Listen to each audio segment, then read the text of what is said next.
नमस्कार, मैं जितेंद्र कुमार और आप देख रहे हैं सच का सामना न्यूज़ चैनल। अभी मैं सासाराम विधानसभा में घूम रहा हूं और आज हमारी मुलाकात एक बीजेपी नेता से हुई है और मैं इनके जुबान से इनका परिचय जानने का प्रयास करूंगा।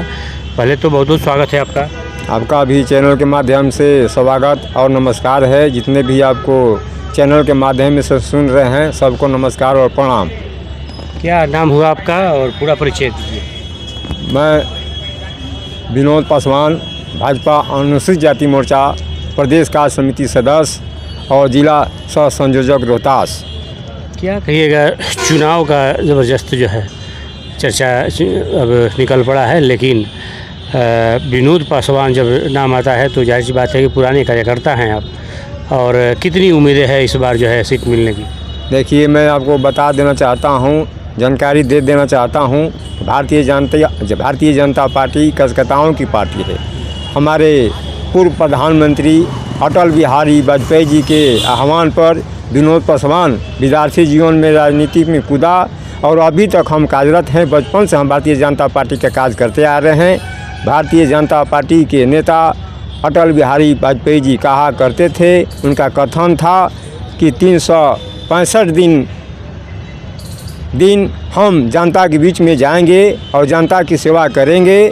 जो भी हमसे सहयोग होगा हम जनता की सेवा करेंगे। तो भारतीय जनता पार्टी ही एक ऐसी पार्टी है, सभी धर्म के लोगों को मिला जुला कर चलना चाहती है और विश्व में शांति चाहती है। हाँ, ये तो आप काफ़ी समय से उम्मीद लगाए हुए हैं और पिछले भी कई बार जो है आपने प्रयास किया लेकिन सफलता नहीं मिली। आखिर ये पैसे वाले पूंजीपति का सरकार कहा जाता है, वो ऐसे स्थिति में क्या लग रहा है कि विनोद पासवान को टिकट मिलेगा, क्योंकि बड़े बड़े पैसे वाले सब जो है प्रत्याशी घूम रहे हैं। हमारे श्यामा प्रसाद मुखर्जी और पंडित दीनदयाल उपाध्याय जी कहा करते थे, उनका विचार था बड़े बड़े पूंजीपतिया लोग होते हैं, बड़े बड़े उद्योगपति लोग होते हैं, उनका पकड़ जनता में नहीं होती है, इसीलिए लोग हार जाते हैं। और जो साधारण जो कार्यकर्ता है, यदि अपना पार्टी के सिद्धांत पर सच्चे सिपाही के नाते कार्यकर्ताओं के बीच में घूमेगा और पार्टी का निर्देश पर जो भी कार्यकर्ता कार्य करेंगे उनको सफलता मिलती है। रही बात आपने कहा बड़े बड़े उद्योगपति, बड़े बड़े पूंजीपति लड़ते हैं, तो यहाँ इस क्षेत्र से पूर्व प्रधानमंत्री जगजीवन राम के बेटी लोकसभा अध्यक्ष 2014 में यहाँ संसद के प्रत्याशी कांग्रेस से उनको टिकट मिली थी। यहाँ साधारण से व्यक्ति छेदी पासवान उनको हराने का कार्य किया। तो भारतीय जनता पार्टी के प्रचार में माननीय नरेंद्र मोदी जी आए थे 14 में, उनके आह्वान पर यहाँ की जनता ने 2014 में छेदी पासवान को जिताने का कार्य किया। और रही यह बात कि भारतीय जनता पार्टी के हमारे चेनारी विधानसभा से तो हमको निर्देश पार्टी के जितने भी कार्यकर्ता हैं, सासाराम विधानसभा के जितने भी वरीय पदाधिकारी हैं, सब लोग हमारे मेहनत के बल पर, हमारे आग्रह पर सभी लोग सहमति दे दिए हैं। आज जो सहमति पत्र हमको जो मिला है, माननीय नरेंद्र मोदी जी के कार्यालय में मेरा आवेदन चला गया है, माननीय गृह मंत्री अमित शाह जी के कार्यालय में चला गया है, और हमारे भारतीय जनता पार्टी के जो राष्ट्रीय महासचिव साहब हैं विनोद तावड़े साहब, और राष्ट्रीय कार्यालय नेता भाजपा के जो नवीन सिन्हा, सारे पदाधिकारी के पास दस्तावेज चला गया है, मेरे पास लिखित आ गया है। ऐसे तो विधानसभा में भी काफ़ी चर्चा चल रहा है कि बिहार ही नहीं दिल्ली तक आप जो है खूब दौड़ लगा रहे हैं, लेकिन प्रश्न तो ये आता है कि आखिर लड़ना कहाँ से चुनाव, चूँकि यही अभी क्लियर नहीं हो पाया है। आप कभी कहते हैं कि रिजर्व सीट से भी लड़ेंगे, फिर कहते हैं कि जनरल सीट से भी लड़ लेंगे।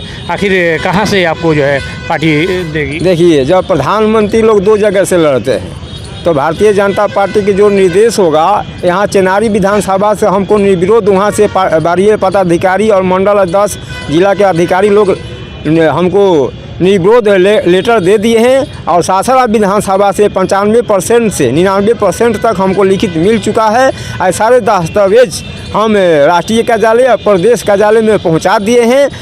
राष्ट्रीय कार्यालय और प्रदेश के जितने भी पदाधिकारी हैं हमको जहां से निर्देश देंगे तो विनोद पासवान लड़ने के लिए तैयार है। और कोई भी व्यक्ति कितना ही बड़ा क्यों न हो, लेकिन संगठन से बड़ा कोई नहीं होता है। तो यहाँ संगठन के जिला इकाई हमको तय कर दिया है कि यहाँ के प्रत्याशी विनोद पासवान होंगे। अब रही बात जदयू और भारतीय जनता पार्टी, ये सब गठबंधन है। तो 2020 में आपको हम बार बार आपको चैनल के माध्यम से सूचना देते हैं कि 20 में माननीय नरेंद्र मोदी जी और अमित शाह जी आए हुए थे, लेकिन यहाँ जदयू के विधायक लोग हार गए हैं। इसलिए भारतीय जनता पार्टी के कार्यकर्ताओं को आग्रह है, अनुरोध है, निवेदन है, प्रार्थना है कि 2020 को देखते हुए यहाँ 2019 का संसद का 2024 का संसद का चुनाव देखते हुए विनोद पासवान के 2025 में विधानसभा सासाराम से या चेनारी विधानसभा से प्रत्याशी बनाने का कृपा की जाए। अब चूँकि कार्यालय ऑफिस ही चक्कर लगा रहे हैं या मंदिरों में भी जा रहे हैं, चूँकि सावन का बाबा भोलेनाथ की महिमा है, तो इसमें आप कहीं गए हैं जल चढ़ाने? मैं आपको चैनल के माध्यम से कहना चाहता हूँ, जो दुनिया बनाई है बहुत खूबसूरत बनाई है, तो भगवान को भजन करना चाहिए, भगवान को याद करना चाहिए। ये हम लोग का मनुष्य का धर्म है। और मंदिर में जाने से वातावरण अच्छा उत्पन्न होता है। तो हम तो बचपने से भारतीय जनता पार्टी कार्यकर्ता के नाते सच्चे इंसान के नाते हम मंदिर में प्रतिदिन जाते हैं और सफाई सुथरा करते हैं और साधु संतों की सेवा करता हूं और करते आ रहे हैं। अंत में चूँकि चुनाव भी करीब है और सावन का पवित्र महीना चल रहा है, क्या कहना चाहेंगे आप सभी जनता जनार्दन से? अभी हम देख रहे हैं स्टेशन पर और मंदिर में बहुत स्टेशन पर लोग बड़े व्यक्ति सभी वर्ग के लोग जा रहे हैं मंदिर में। तो मंदिर में जाना चाहिए, शांति मिलती है। भगवान तो सब जगह है, लेकिन एक सिस्टम बनाया गया है, सिस्टम के दायरे में रहना चाहिए, अनुशासन में रहना चाहिए और भगवान को याद करना चाहिए, तो मनुष्य को सफलता मिलती है। धन्यवाद। जैसा कि आपने देखा, विनोद पासवान जी जो भाजपा नेता हैं और पुराने कार्यकर्ता हैं, इनका आज भी उम्मीद है कि कहीं न कहीं हमको पार्टी टिकट देगी। बेशक मैं कमज़ोर परिवार से हूं, लेकिन कहीं न कहीं भारतीय जनता पार्टी में कमज़ोर और अमीर पार्टी नहीं देखती, खास करके टिकट देने के लिए। ऐसे तमाम खबरों को देखने के लिए जुड़े रहे हमारे चैनल से। सच का सामना से मैं जितेंद्र कुमार, धन्यवाद।